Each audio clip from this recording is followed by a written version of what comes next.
Jadi Dajjal itu dikisahkan oleh para ulama dan oleh Rasulullah SAW adalah satu makhluk yang tinggi besar, bermata satu, yang kalau berdirinya saja itu lautan hanya sampai mata kakinya saja, saking besarnya itu.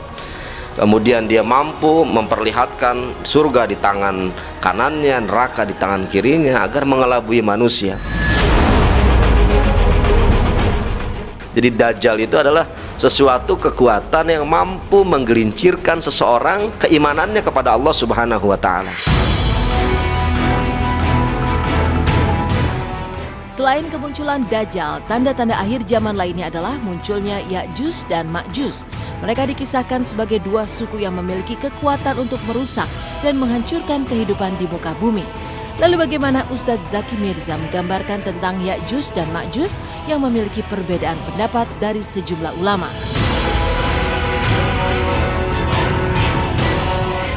Beberapa pendapat mengatakan bahwa itu adalah kaum. Jadi memang kaum yang selalu saja berbuat buruk, tidak ada kebaikan sedikit pun. Namun pendapat yang lain mengatakan bahwa ini sekedar simbol. Ya'juj dan Ma'juj ini adalah simbol keburukan. Jadi sebenarnya setiap manusia itu kan dianugerahi dua kecenderungan. Fa'alhamaha fujuraha wa taqwaha. Di hati ini ada dua kecenderungan, siapapun orangnya, kecenderungan berbuat baik, kecenderungan berbuat buruk. Qad aflaha man zakkaha. Menanglah orang, merdekalah orang yang mengikuti panggilan-panggilan kebaikan. Kalau kita tidak mau dikatakan sebagai Ya'juj dan Ma'juj itu, ya terus saja berbuat baik, jangan pernah bosan untuk terus berbuat baik. Hidup ini simpel, tujuan Allah menitipkan nafas dan hidup dalam diri kita masing-masing satu, supaya kita jadi manusia baik, baik kepada Allah secara ibadah, baik terhadap sama manusia, urusannya muamalah, bahkan baik terhadap siapapun. Ya'juj dan Ma'juj itu setahu saya itu adalah salah satu kaum yang suka membuat kerusakan di muka bumi, yaitu salah satu dekatnya hari kiamat kali ya, tanda-tanda hari kiamat.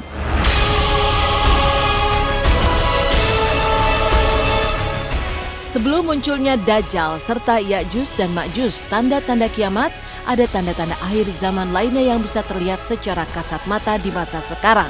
Salah satunya adalah banyaknya orang yang berlomba-lomba membangun gedung-gedung pencakar langit. Deretan gedung yang tak asing lagi di kota-kota besar, bahkan antar negara juga tak ketinggalan berlomba-lomba membangun gedung yang menjulang tinggi.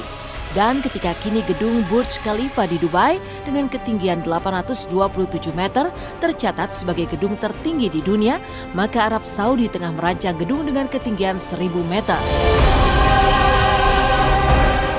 Ketika ditanya, Rasulullah hanya memberikan tanda-tanda kedatangan kiamat besar. Di antaranya yuhibbunal qusur wa yansaunal kubur. Tanda-tanda kiamat besar itu adalah ketika manusia saling berlomba-lomba membangun gedung-gedung pencakar langit. Wa yansaunal kubur. Tapi lupa untuk mengumpulkan bekal, mengumpulkan amal sebagai tanggung jawab nanti di akhirat. Apa itu sudah terjadi? Udah.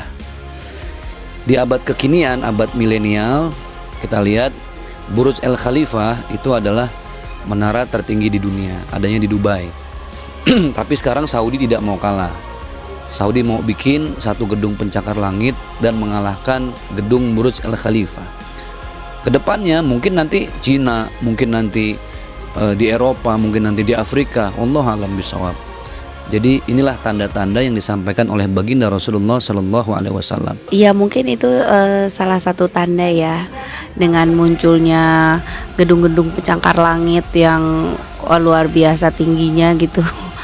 Ya kan sudah ada diriwayatkan juga ya dalam hadis gitu, ada beberapa juga pernah saya dengar juga dari ustadz gitu. Saat ini kayaknya ya Allah, kayaknya semakin dekat.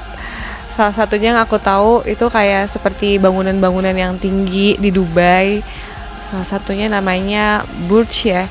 Itu tuh kayak bangunannya tinggi banget, mungkin bisa mencakar langit.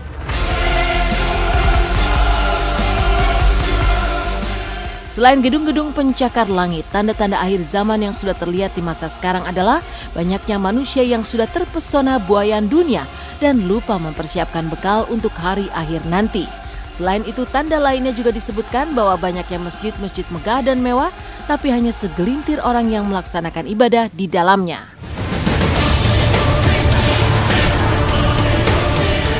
Yuhibbuna ad-dunya wa yansawna al-akhirah. Manusia sudah terpesona, sudah terpikat, sudah terpenjara dengan urusan dunia sampai dia lupa dengan urusan akhiratnya. Kan urusan akhirat itu banyak, urusan dunia yang kita hidup sekarang di dalamnya.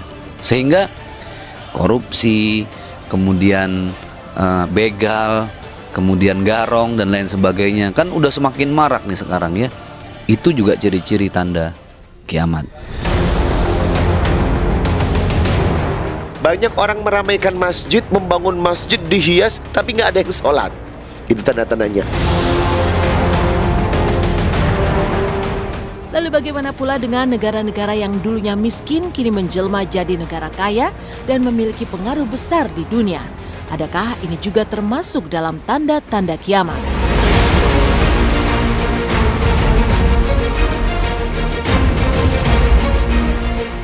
Salah satu tanda kiamat juga adalah di saat Allah mengembalikan apa yang dulu pernah berjaya, dia runtuh. Apa yang dulu pernah runtuh, dijayakan lagi oleh Allah Subhanahu wa Ta'ala.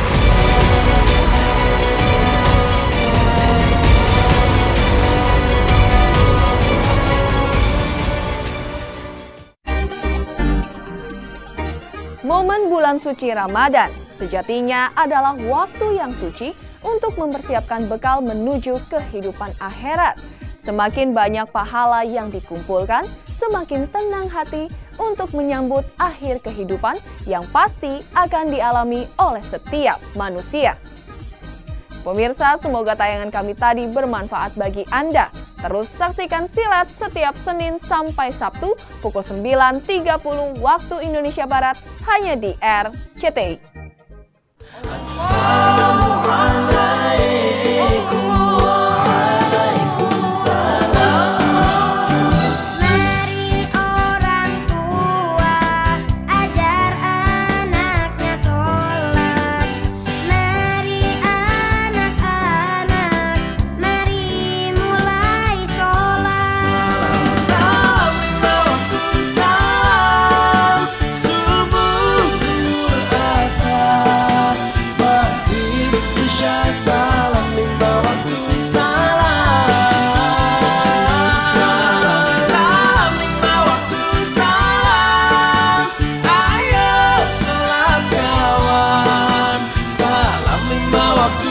Assalamualaikum.